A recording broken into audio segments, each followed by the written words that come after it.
Station पर मिला अनजान बच्चा। रात के करीब 11 बजे थे। तेज बारिश हो रही थी।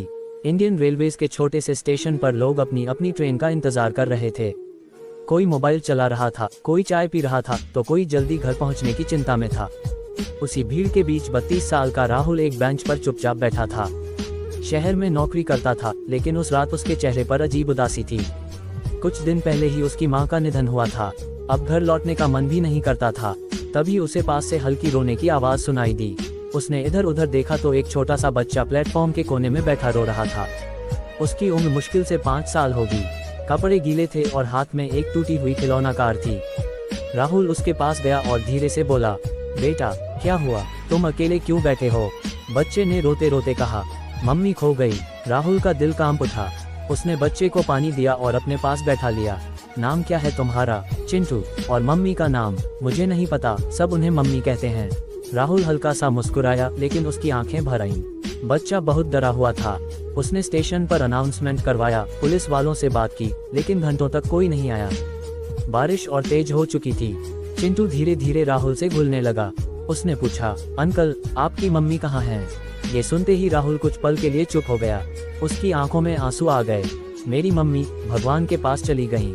चिंटू मासूमियत से बोला, तो आप भी अकेले हो? राहुल ने पहली बार महसूस किया कि दर्द सिर्फ उसका नहीं था। सामने बैठा छोटा बच्चा भी उसी डर और अकेलेपन से गुजर रहा था। रात काफी हो चुकी थी।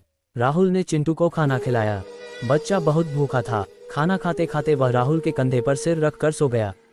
राहुल उसे देखकर सोचने लगा, जिसे मैं बोझ समझकर अपनी जिंदगी से भाग रहा था, शायद वही जिंदगी मुझे आज किसी और की जरूरत बनाकर वापस बुला रही है। करीब आधी रात को अचानक एक औरत भागती हुई प्लेटफॉर्म पर आई। उसके कपड़े भीग चुके थे और आंखों में डर साफ दिखाई दे रहा था। चिंटू मेरा बेटा। आवाज सुनते ही बच्चा उठ गया और दौड़कर उस औरत से लिपट गया। मम्मी। वह औरत जोर जोर से रोने लगी। उसने राहुल के सामने हाथ जोड़ दिए। भैया मेरा बच्चा भीड़ में कहीं छूट गया था, मैं पागल हो गई थी उसे ढूंढते ढूंढते। राहुल ने सिर्फ इतना कहा, अब आपका बेटा सुरक्षित है। चिंटू राहुल का हाथ पकड़कर बोला, अंकल आप अच्छे हो, आप रोना मत, आपकी मम्मी ऊपर से आपको देख रही होंगी। ये सुनकर राहुल खुद को रोक नहीं पाया। उसकी आंखों से आंसू बहने लगे, लेकिन इस बार उन आंसुओं में दर्द कम और अपनापन ज्यादा था। ट्रेन आने लगी।